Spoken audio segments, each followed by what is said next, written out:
Good morning and welcome once again to our business community support discussions that we do live here on the Facebook page of Main Street Fort Dodge each Thursday morning at 9 o'clock.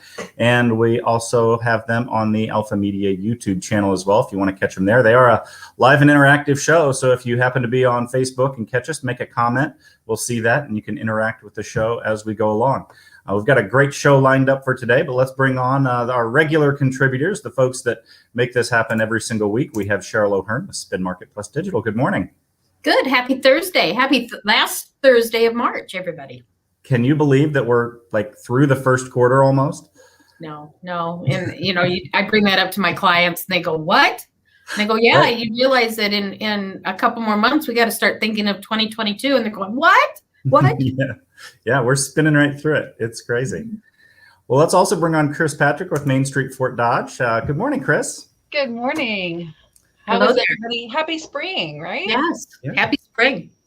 Weather's definitely beginning to change. And I don't know about you guys, but I'm noticing a difference in the folks that I deal with, business owners and just the general public who are beginning to get excited about spring, get excited about being out. And I think it's taking people's wallets out a little bit and letting those things free up a little bit as well. So all good things going on with the weather in springtime. Yeah, and actually, last week, a lot of it, people were gone on spring break, and I had clients say, wow, it's like everybody disappeared. And I go, they didn't disappear. They just were so thrilled for spring break. And then, Monday, after they got back from spring break, things hit again. So exactly that. People are livening up. They're ready to go. Yeah, and their wallets are open. As we hit this springtime, that of course means farming. And Cheryl, it's something that your family's definitely involved in. I know a lot of people are beginning to think about, okay, let's get thinking about getting those crops in the field. And so what a great time to have the guest that we have on today. We're going to be bringing on somebody from New Co-op, Josh Stump, coming on and talking with us from New Co-op about everything farming. And so let's bring him on and find out kind of what's going on as we head into the springtime season. So Josh, good morning and welcome. Good morning, everybody. Good morning. Springtime is definitely coming close. Thank you for joining us. Thank you. Yeah, we're really excited to have you on. Let's start off with the basics. Kind of let us know who you are, how long you've been with New Co-op, and kind of what your position is there. So I am a assistant regional manager, and kind of what everybody asks me is, what does that mean?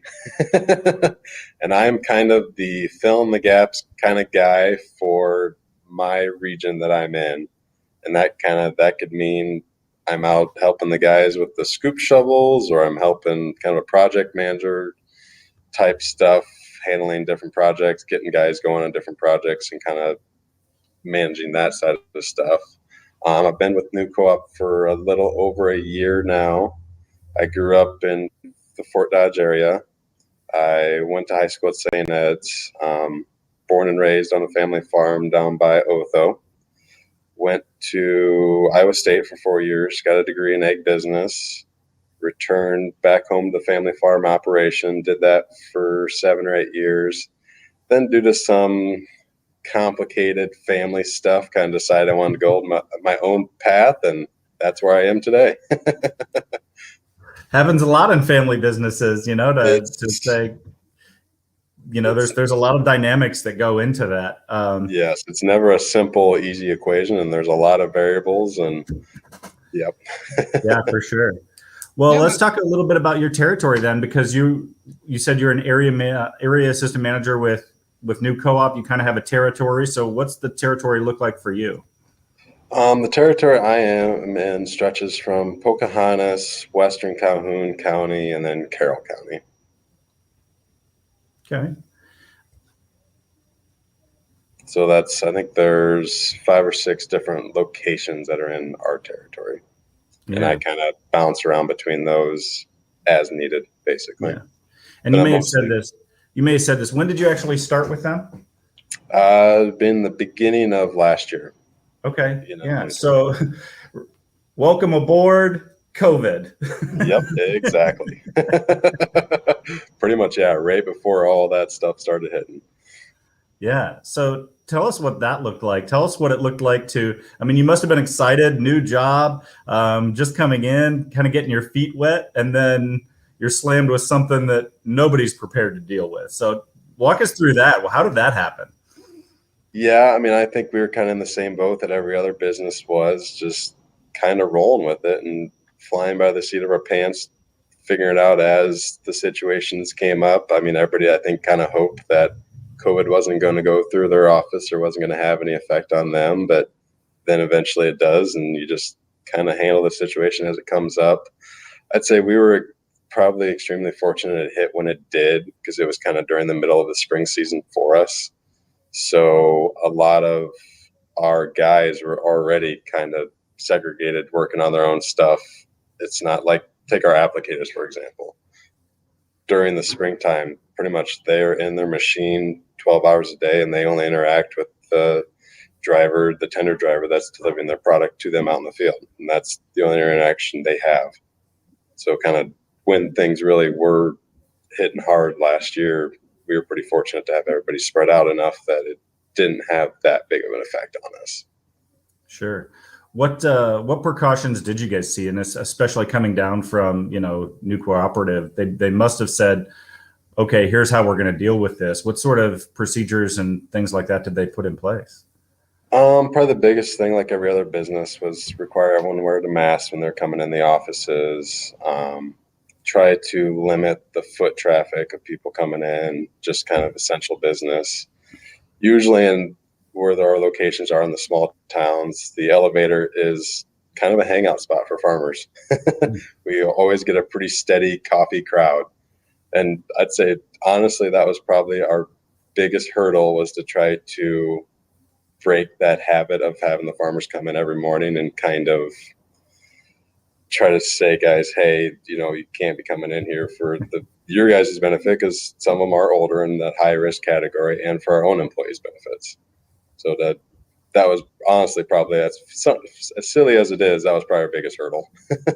No, that makes complete sense. Yes. Because we all have our routines, and we have those things that make us feel normal and sane. And for a lot of us, going to the hangout and having that cup of coffee is that thing that makes us feel normal and sane.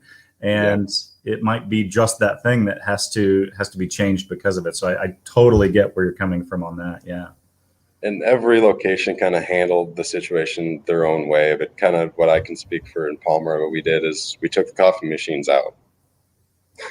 So there wasn't a coffee pot anymore, and there wasn't a table and chairs for them to sit and hang out for an hour every morning.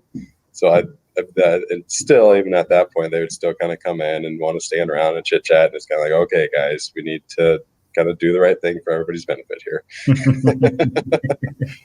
Yeah, I can see how that might have been the case, right? Yeah. I can imagine the first guy who walks in and goes, "Where's the coffee pot?" Yeah, I can definitely see that. So something that we've talked about before on this show is Iowa farmers, and I think farmers in general, they're a resilient group. It doesn't really matter what is going on out in the world. It doesn't matter who the president is. It doesn't matter all these things. They're going to get their crop in the ground, and they're going to farm. They're just going to do that. So, I mean, even though COVID was sort of running around, is that sort of what your experience was with the farmers? Is they're still going to go out and they're just going to do what they do?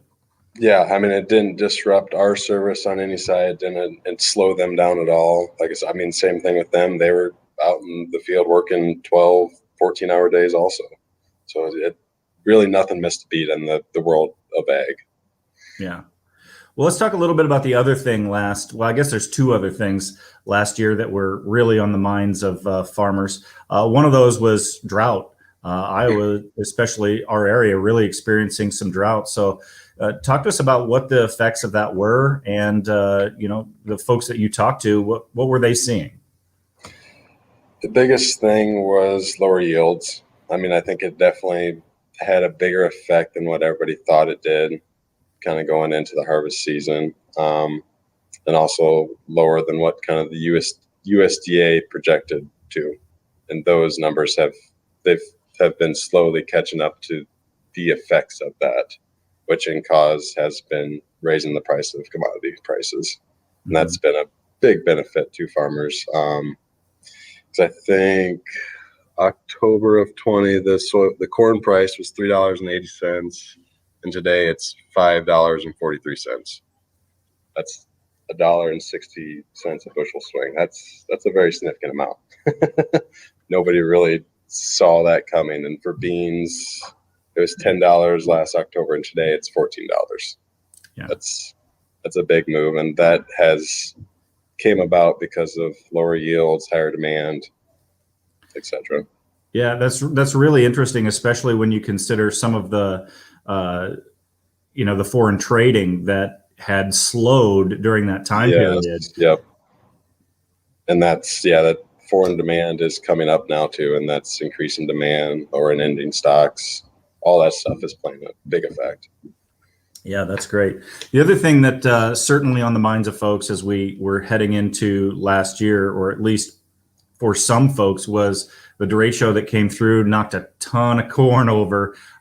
In your area, Carroll County, the western part of Calhoun, did you guys see much effect from that, or was that isolated in other places? It was pretty much, I'd say the biggest effect kind of started, the wind of damage started kind of the end of Carroll and then kind of stretched along that Highway 30 corridor. Some of our growers had a little bit of crop damage, but not a whole lot. And as far as new cooperative stands, we didn't have any damage from it. So we were extremely fortunate compared to some of those co-ops you see, like that Highway 30 corridor that it took out all their grain bins. And luckily, not exactly luckily, but that they didn't have the crop they needed to store either. So, I mean, they're still struggling to get that infrastructure built back up to be prepared for this upcoming harvest. So we are extremely fortunate to not have that big of an effect from the derecho. Yeah, that's great. So as we look into this year, you kind of brought it up. I mean, what are the hopes and expectations of the folks that you're talking to right now? Are they back having coffee in the morning yet? No, we're still trying to keep everybody out. We are getting more lax on the whole mask thing, which all businesses are since the governor's dropped the requirement for that now. Things are kind of getting, I'd say, back to almost a new normal. I don't know if things will ever go back the way they used to be. I mean, it's like every other business, everyone's going to figure it out as things progress. Yeah, for sure. So as we look into spring, as we look into kind of looking at this next year, the folks that you're talking to, do they feel like they have enough moisture heading into the spring planting season? And so what are the feelings looking like as we head into this next year? I would say everybody was very excited for that rain we've gotten the last few days, because I was talking to one farmer and he might have the good point is, when is the last time we've had a nice, slow, steady rain like that? Probably 9 months ago. Realistically, I mean, it's been a long time. So everyone's definitely excited for that, and everything looks pretty good for this upcoming year. Everyone's very optimistic about the commodity prices. A lot of growers are trying to make the decision of whether they want to plant corn or soybeans.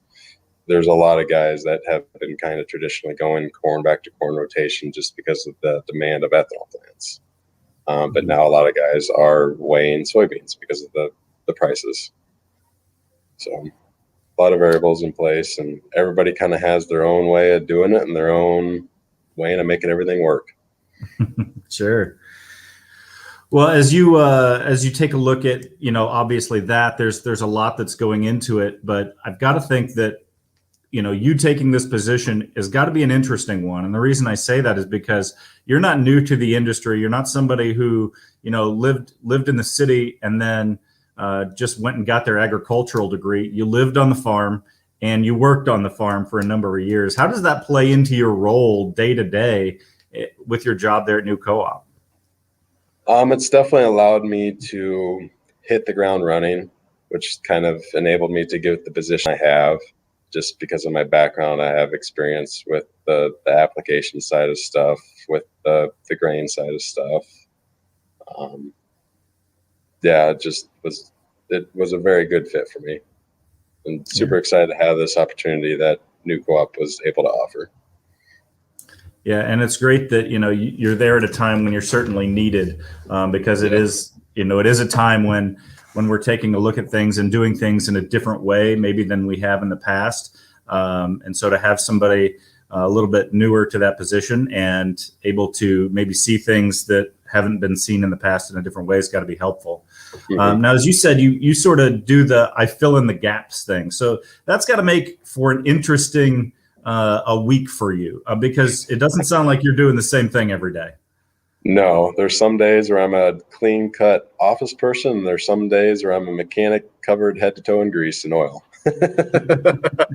So I never know what to wear for the day, but just kind of learn to adapt and roll with it. And I actually enjoy not knowing what the day has in store.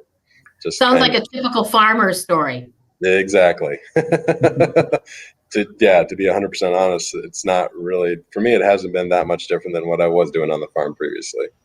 Just a different mindset for providing a service to farmers versus being the farmer. Yeah. Well, we probably have some folks watching this who maybe they're not as involved in the ag-related industries. And so most of our farmers are very familiar with New Co-op. But for those who maybe aren't involved so much in the ag industry, give us the New Co-op sales pitch. Talk to us about what New Co-op is really all about, and how you guys provide those services to farmers. Yeah, I'd say kind of our main thing is to provide a superior service to our growers, timely application of products in the field, because you never want to be waiting on the co-op to spread your fertilizer, spread your nitrogen, whatever, to be able to plant your crops. I mean, that's something we really strive to get everything done in a timely manner. And then also adding a value back to our members. We also do a lot of the feed mill industry is kind of big for us. So we provided an end user for our corn. So it's super handy to be able to buy the corn from the farmers, process the corn into feed, and then turn around and sell that feed to hog producers. So go ahead, Cheryl. Can you, I don't think people realize how big New Co-op is as well on there. Yeah. So if, because you even have done some barges on the Mississippi River, I believe, and a couple other new projects. So if you can kind of go into that and let people have a better history of how this small local company has crossed the state. Yeah, I mean, New Co-op actually stands for Northeast Webster. It started, I think the first two elevators that merged was Badger and Clare. So that's where it all started. Everyone kind of hears New Co-op and thinks it's a newer, it stands for like new, but no, it actually stands for Northeast Webster. And it's just continued to grow from there, just kind of the consolidation of co-ops, which is continuing to happen. Yeah, the barge thing, I'm not very involved with that. Kind of from what I've overheard and seen in kind of the news is that's going to be on the Sioux City it's going to be next to our, I think the closest town is Blanco. And what we're looking at doing there is loading barges full of soybeans. And then from there, they'd go down to the Gulf of Mexico. And then in turn, they'd be bringing fertilizer up the river. We'd be unloading the fertilizer there, and then just the process would repeat itself. And that kind of back to the feed mill thing, kind of providing an end user service to our members. It would be creating another export market, essentially, as opposed to shipping beans out on rail or to end users here in the state of Iowa, like egg processors that turn into soybean diesel. Yeah, and you don't have to be ag related to understand that being able to control the supply chain from beginning to end, or have a piece in that, is really, really helpful on creating some stability in your markets. So a great service to farmers to help provide that.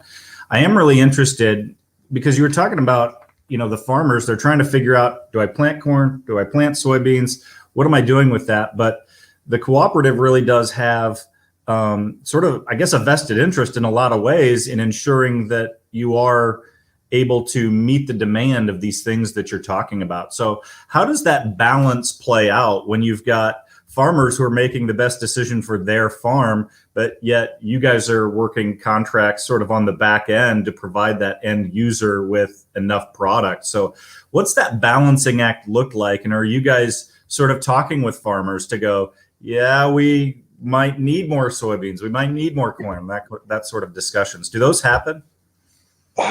Not really. I mean, we just kind of go with it after the fall happens and kind of to know where we are in regards to how much corn and soybean we have.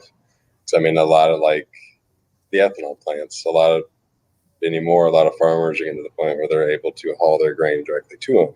So that's kind of a big variable. We never know how much is going where. So we just kind of go with it each year, and every year is different. There's never a normal year anymore. Well, it is a neat piece of it, because it really does sound like you guys, at the end of it, you go, okay, what do we got and how do we deal with that? And so you're just sort of at the mercy of what's brought to you. Thankfully, there's typically enough of each product that you guys are in okay shape, it sounds like. Yes. Yep. We always are able to make something work, and we're always looking for different outlets, different opportunities. Hence where the whole barge concept on the Missouri River came from. Just because that's not an outlet that anybody else does. I think this is going to be the farthest northern port on the Missouri River. Wow, so I think the next one might be Council Bluffs. But okay. Well, for those who are, just trying to find out more information about New Co-op, where do they go? How do they find out that information? The best place would be on our website or on Facebook. We do a pretty good job of kind of updating pictures of kind of our bigger projects on Facebook. And then the website would offer good historical information about New Co-op, kind of where we started, how we got to where we are today, as well as job listings too. We're always looking for good help. There's good people are hard to find. And I would say definitely don't be intimidated if you don't have any experience in ag. I think that kind of throws some people off. Like, we've hired people that were familiar with construction stuff. I mean, just because they didn't know ag, I think they were kind of scared. But we kind of had go into it with the mindset of, if you have a good work ethic, good personality, are well fit with our culture, we can teach you that kind of stuff. Yeah, it's great one other thing that is very popular with the farmers is the app that says the grain prices every day that comes across. So that's something that everybody, if they have a smartphone, I guarantee you they have the app on there to see what's going on for grain pricing. Yes, that's actually something I kind of forget about too. And we are continuing to develop that also. Even like in the fall, if you have all that information on your phone on an app, the person in the combine would be able to get that scale ticket sent to them digitally instantly as soon as that truck goes off the scale. And so that way they have the combine operator has the information of moisture, test weight, how many pounds was on that truck, etc. I don't know if we're getting to that point, but that's something we're working towards, getting data more easily available to everyone instantly. Yeah, I see a lot of those grain tickets at our place in the fall where they're all piled up in a neat pile on my kitchen table because they're too tired to go anywhere else or place them anywhere else when they get home. So being able to get that information on their phone would make my kitchen table very happy. Exactly. And that's something we're working towards, just getting everybody instantly getting that information. And that's definitely makes it easier for everyone. Well, Josh, it really sounds like, the underlying comment is flexibility. You have to be flexible in every day of your job. New Co-op has the flexibility because they don't know what their farmers are doing, and they're bringing new flexibility even to the market with the barge. So I love that message, and that's something that all business owners, not just in ag, need to remember, is to be flexible. Yeah, there's never, like I said earlier, there's never a normal year weather-related anything. It's every year's a little different and a new challenge. That's great. So if folks want to find out more about New Co-op or get in touch with you, what do they need to do? How do they do that? With myself? Yeah. Or with, yeah, I would say the easiest way is to call your local location that's closest to you to get in Great. touch with an agronomist or with somebody in the grain department or somebody like that. Sounds good. Well, Josh, thanks so much for joining us today. Anything else that you wanted to cover before we get off of here? I think that's about it on my side. Thank you guys. It's been a pleasure. Great. Well, we Very good. want you to come back as the season goes on. Now that we have a good contact at New Co-op, just kind of update us as to what's going on and some new information. And of course, anything that's new with New Co-op, we want to pass on. Definitely. You play a big part in our community and in the economic development of our community as well. So very important. And, yes, and a lot of the local outside communities too. Right, exactly. Yeah. Yeah. Because there's a lot of places where we are the only business in town. Mhm. Yeah. You're exactly right. As we switch gears, Josh, feel free to stay on the line. If you want to hang out with us, we'd be glad to have you. If you have to run, we certainly understand that as well. So let's talk a little bit about Main Street Iowa's virtual small business coaching services that are coming up, Chris, because you guys are very busy, always have a ton of services, and this is another one that's now available. We do. So actually Monday morning, I'm going to jump on a webinar and learn a little bit more about this virtual small business coaching service. Main Street Iowa has partnered with the, and I always have their name backwards, so let me make sure that I say it correctly. It is the Small Business Lab, and how this works is any business in the Main Street District, that's our 33 square blocks, can participate. They will be able to log into website or Facebook and make appointments with consultants for their business. And it doesn't have to be, business planning. This is time management. This is how should I make my windows more attractive to customers on the street. It can even be, should I have a different layout when people come into my business as a service business? Is there a better way that I need to protect my clients in the future from, as we release COVID a little bit, and some of those restrictions? What do we still need to be doing? All of those questions can be answered through this service, along with any business planning question, help with finding licensing for your business, maybe expansion, and needing those reference points that we're not able to give them. So these are for people across the network, not just in the state of Iowa, that can help. So we're really excited to bring this to our businesses in the downtown, and it's free of charge, of course. All Main Street services are without charge for all of our businesses, whether they're retail, hospitality, or service. So you can tell I'm excited. I don't know a lot yet, but I want people to know it's coming, and we will be getting the word out there with direct links to get them signed up. This is a pilot program. We're one of just a few Main Street communities across the state to offer this, and Main Street Iowa will then see how it rolls out, see how many people are taking advantage of this service. If it is popular, if we really can show the outcomes from this, then Main Street Iowa might fund this throughout all 54 communities. So that's amazing. So I'm really encouraging all of our businesses to take advantage of this. I know you're busy, but there's always time to learn something new. So, Chris, how did you get involved in this pilot program? How did was this something that was discussed, and then you said, "Ooh, me"? How did you get involved in that? Well, I wish I could take credit for that, but no, they called us and said, you're doing really great things in Fort Dodge, and how about one more? So we said, absolutely yes. I did see it in the newsletter. I was getting ready to call Robin Bostrom, the specialist at Iowa, and she called me, so I had to laugh at that. But that also goes to show that our community and our surrounding area are really doing great things. We're recovering from COVID. Our businesses in most cases are stronger than they were before COVID a year ago. I mean, they've been able to learn how to be fluid and pivot and embrace this digital market that we're going to see everybody going to more and more, even though we have bricks and mortar returning. So I can't take credit for it at all. It's really everything that our businesses are doing and our downtown revitalization project. So pretty excited to be bringing this to everybody.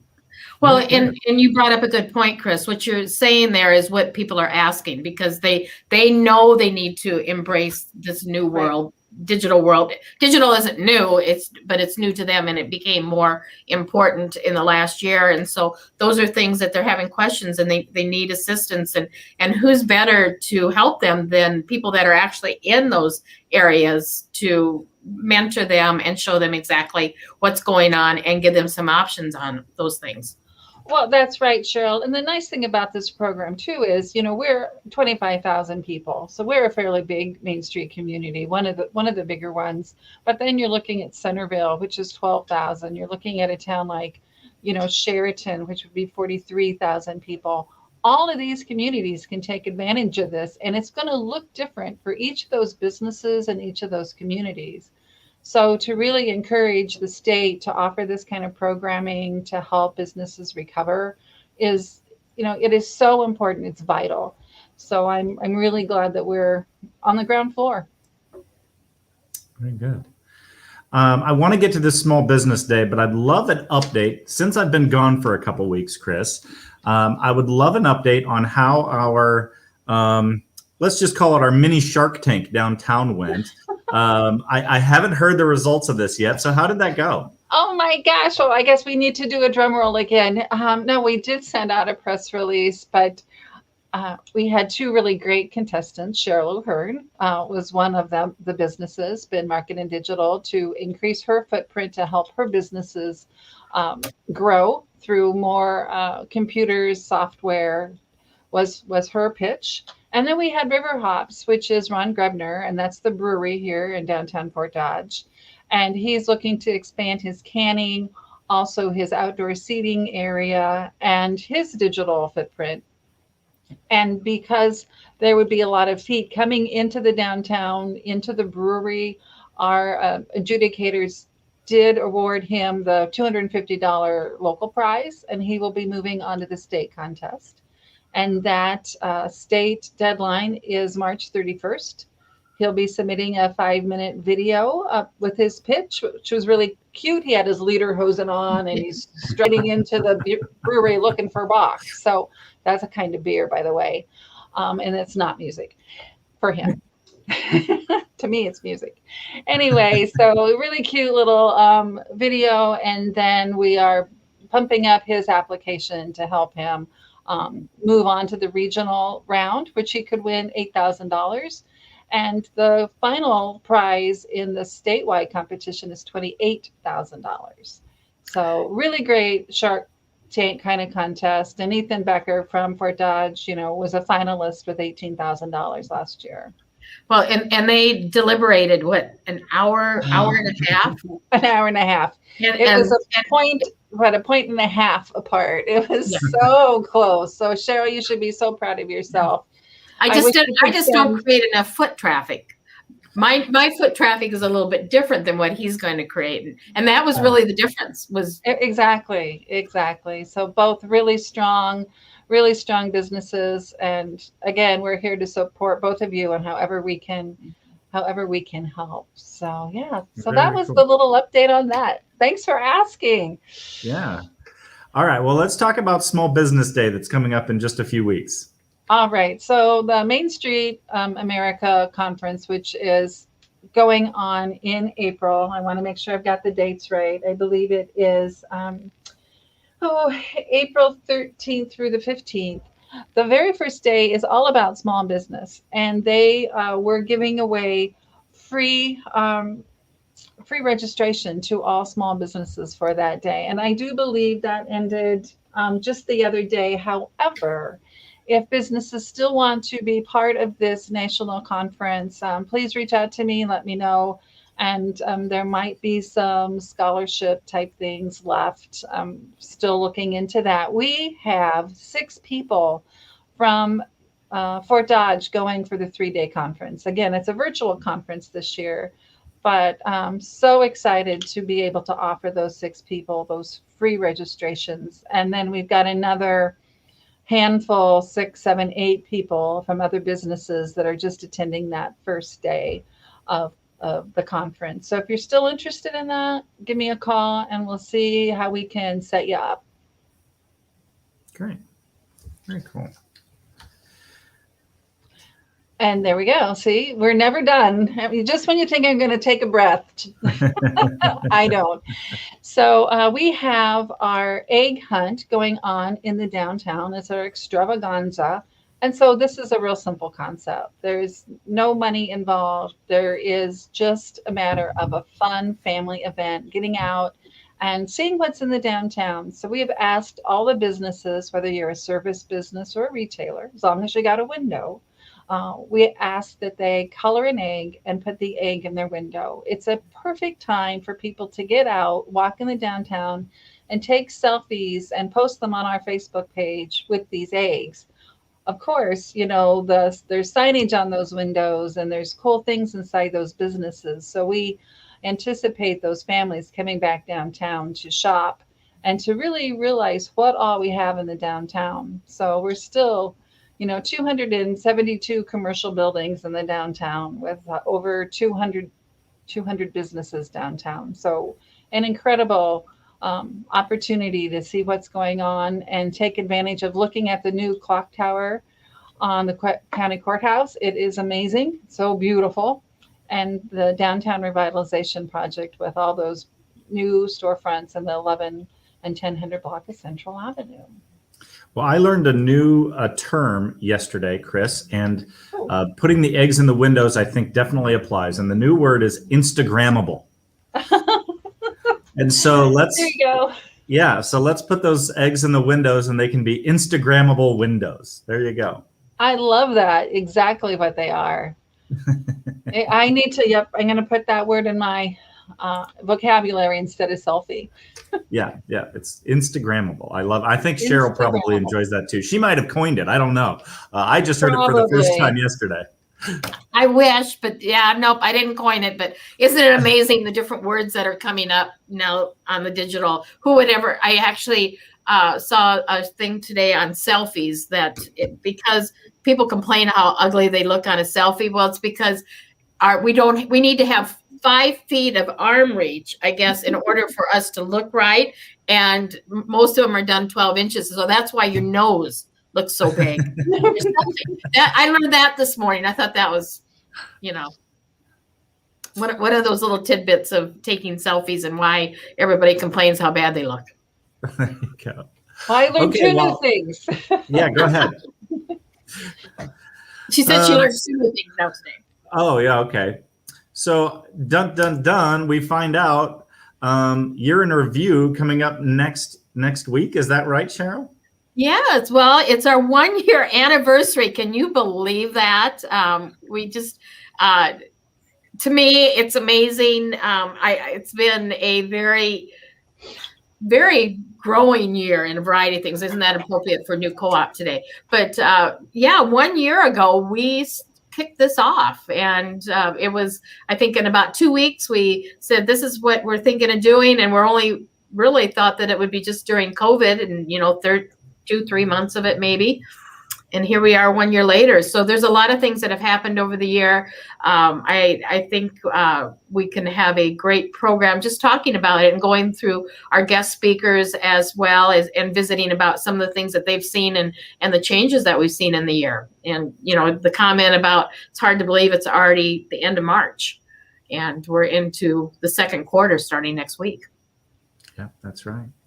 Well, very good. Cheryl, anything else that you wanted to cover before we wrap up today? Well, I need to give a shout out to Joey Beach, who's been a guest, and Gary Kruger. They did a great program yesterday. We're hoping that this will become a program that it'll be done at a lot of the universities and the colleges across Iowa. But Joey did a program on the credit and debit game, and she talking about the students being financially fiscally paying attention to where they're at, and so they don't come out of college with big debt. And she usually talks more on the women's side of it because of their unique situations where they sometimes don't have the income that the men do because they've taken time off for having children and raising families and a variety of things. But this was totally based on the college, and it was done in a Zoom and a socially distant, appropriate auditorium as well. And it was just a great program. It was on she did it for an hour. Gary was the moderator, and as you can imagine, he added a lot of fun to it. And it was a great program. For an hour, you learned a lot, but yet they did it in such a way that it was just really, really fun and interesting. And so I'm excited to say that I had a part of helping with that by getting her introduced to Gary, and Gary with his contacts with you and I, and to be able to put that together, and they had a great program. So good stuff. Very nice. One of the things that this program has certainly done is definitely got information out, and also has brought people together who might not have had connections otherwise. So we'll talk about that all next week. I'm excited. Yes, we are. We'll talk about that all next week. We'll put together a nice little program and just reminisce a little bit, kind of sit back and have our coffee out there, and maybe we'll have a little birthday cake for everybody. I don't know, and 1-year anniversary cake, and talk about what's gone on the last year and what we want to look for the rest of 2021 and going forward. That sounds great. Well, that's going to wrap up this show. Once again, thanks to all of our regular contributors, Cheryl O'Hearn with Spin Market Plus Digital, Chris Patrick, Executive Director of Main Street Fort Dodge. Nobody joining us today from America's SBDC, but that's because they were so busy they couldn't make the meeting. I'm sure we'll talk to them again next week. And I'm Jed Burns, the Market Manager here at Alpha Media in Fort Dodge. Join us next week, 9 a.m. at the Main Street Fort Dodge Facebook page. If you want to interact live and in person, we'd love to have you there and comment and ask your questions as well. Or, of course, you can always catch it on the Alpha Media YouTube channel as well. Well, that's going to wrap up this show, and we'll see you next week. Thanks. Thanks, everybody. Thank you.